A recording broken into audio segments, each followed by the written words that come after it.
What's going on, guys? This is White Venom here again today. So today's video is going to be basically a video I wanted to do for quite a while now. It was brought up by my friends who are also cosplayers and see my work and I do on my Instagram and Facebook, and suggest to me that I should do some videos about these type of techniques that I do to make my costumes kind of pop out and make them look a little more realistic. What I'm referring to is the weathering and detailing I put into both my armor and fabric work of my costumes, but whether it be either like a Dark Souls cosplay or an Assassin's Creed cosplay. So within that, I don't want to make this video very long. I'll just be very quick and very straight to the point of how the techniques I use to kind of weather and detail the costumes that I do use. Now, a quick disclaimer, I am by means not a professional cosplayer at all, by any means whatsoever. I'm just basically your amateur cosplayer who just takes tips from other popular cosplayers and puts them into my use and see how it works best for me. Any other cosplayer could do it way differently than I could, so if you decide to do it another way that someone else does it, by means go do it. This is just how I do it and how my ways kind of detailing and working with that. So without further ado, let's get started on actually weathering and detailing fabric for my costumes. Now currently right now I'm working on, for another convention coming up soon in a few weeks, my Assassin's Creed 2 Ezio Auditore cosplay. As you can see, I've already started working with the detailing and some areas. I've left one panel of this back of the tunic plank, so we can work on that during the video today and show you how the type of techniques I use to weather certain areas right here. You can see I've already started with the main majority of the back tunic. I'm detailing and darkening these areas of the stitching and also the embroidery. I'm still not done. I'll later go back and refine and kind of darken some of these areas to make them pop a little bit more and give it a little extra detail. So I'll start you off with the basic kind of concept of how to detail some areas. Alright, to start off, this is a very basic cosplayer tutorial to do. It's not very hard at all. It's very easy to do. It's just popular among cosplayers. It just makes the costume that you have made or bought online, make it 10 times better. I've done this with the past 2 Assassin's Creed cosplays that I've made, or actually bought online, which has been Edward Kenway and Connor Kenway's. I've bought them online from some Chinese or Japanese store, and I heavily detailed the entire costume to make the stitching and etching all kind of pop out and make it really detailed and weathered. So depending on what kind of fabric you have, you need to actually contrast the stitching lines very well. For example, I know Rick Boyer, very famous Assassin's Creed cosplayer. One of the techniques he used for etching, weathering his fabrics and the seam lines, would have been using a darker gray than the actual gray itself used in Ezio's costume. Now you can either use a black to heavily kind of outline that. That might look too cartoony, so we're going to age it just a bit with a bit more of a pewter gray. And this technique I'm using is not very you're not going to be lathering on the paint by yourself. You're going to be using a dry brush method. I'm using three different types of paint brushes, a really big thick one, very small minor one for the inside of the etching here, and a very kind of a medium-sized brush for getting into the small cracks areas at first. So let's go ahead and start.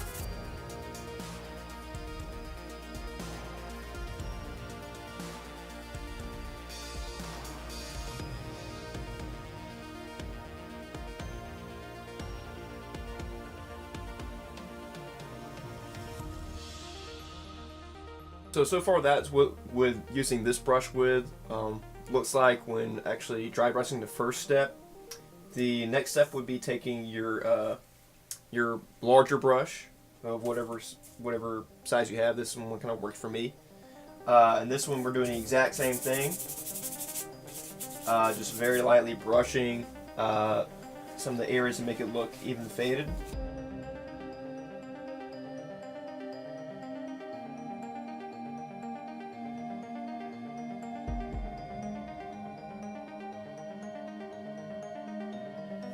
Again, you could probably use this with any type of browns or a little bit of black, whatever your heart desires. I might end up doing that myself, a little bit of brown, a little bit of black in there to kind of extra dirty it up a bit, because this was used a lot by Ezio. And my best thing is to try and match any other type of fabric that I've already done.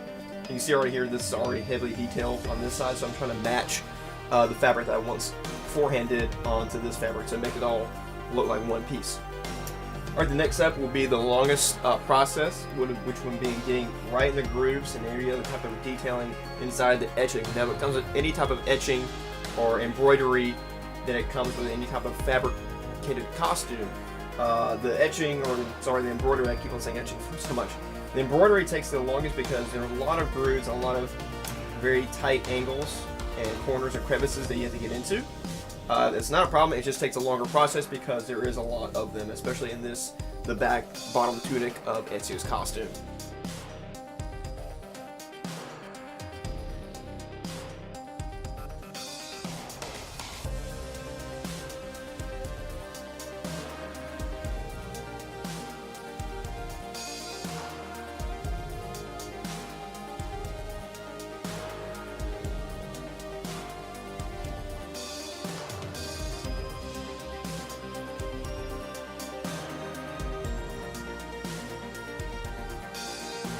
Alright, so the basic weathering and detailing of the embroidery is already finished. One of the kind of later steps you can do to kind of bring back the highlights that might be kind of covered up by the weathering that you did in some of these areas. What you can do is use a Sharpie paint pen. For these, they're kind of a silvery type of embroidery, and what I have here is a silver paint pen. Now, I did have a white paint pen, but it dried out, so I was unable to use it. That would work. Actually, that would work a lot greater than using the silver on silver. It might not show that well. That's all I have. I might later on go back and redo it, the embroidery with some white to kind of really bring out that embroidery. But what you can do, since they might be kind of darkened, instead of using some more acrylic paint, what you can do is kind of just use your simple paint pen and go over that just real quick and kind of highlight the embroidery.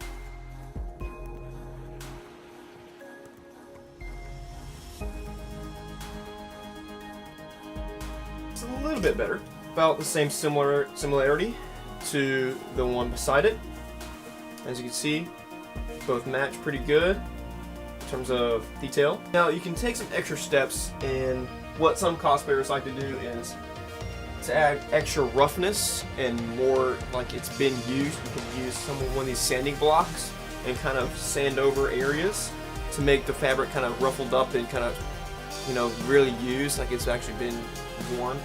You can either do that or you can choose not to. I might choose not to already for this type of fabric because there was some velvet lining up here and I don't want to kind of ruin that, especially with all this embroidery.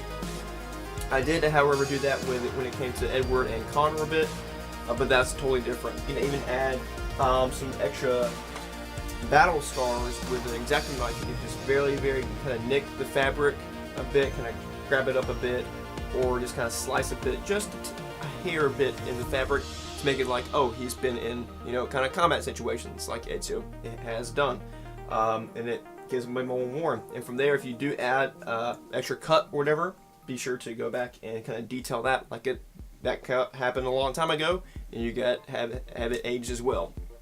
Little things like that kind of help to bring the costume alive a lot more.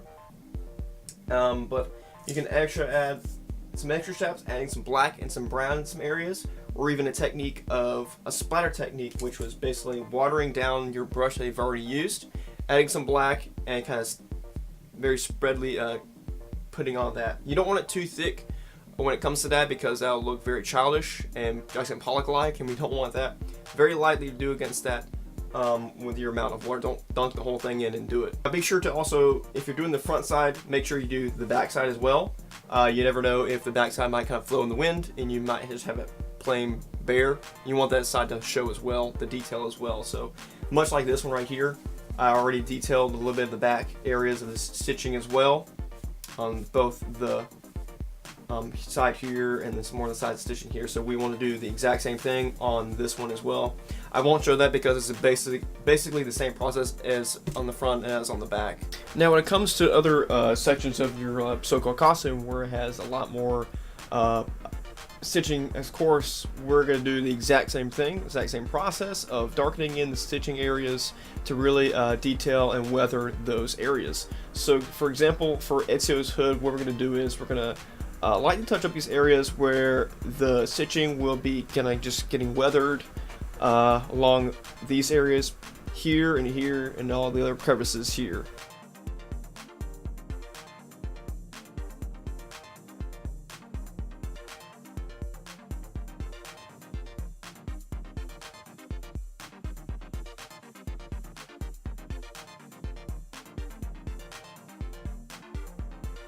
As we can already see with the amount of dry brushing I did with the stitching lines, we can already see the amount of detail and weathering these dry brushing techniques bring out in these so-called stitching areas. And this gives off the really impression of really aging and weathering to the actual costume with very little minimal effort put into it. And it looks really makes the costume stand out a lot more than you previously bought it. So guys, thank you so much for watching the video. I hope this was very informative for you guys who are just going into cosplay and know how to work certain things. I hope this will kind of help you guys out again. If you guys have any more questions on how I do certain things about these detailing, weathering, please comment down below. As for the next video on this type of series, the next one will be going on to detailing and weathering leather objects. And thank you guys so much for watching the video. Hope you have a great day. See you guys later. Thanks.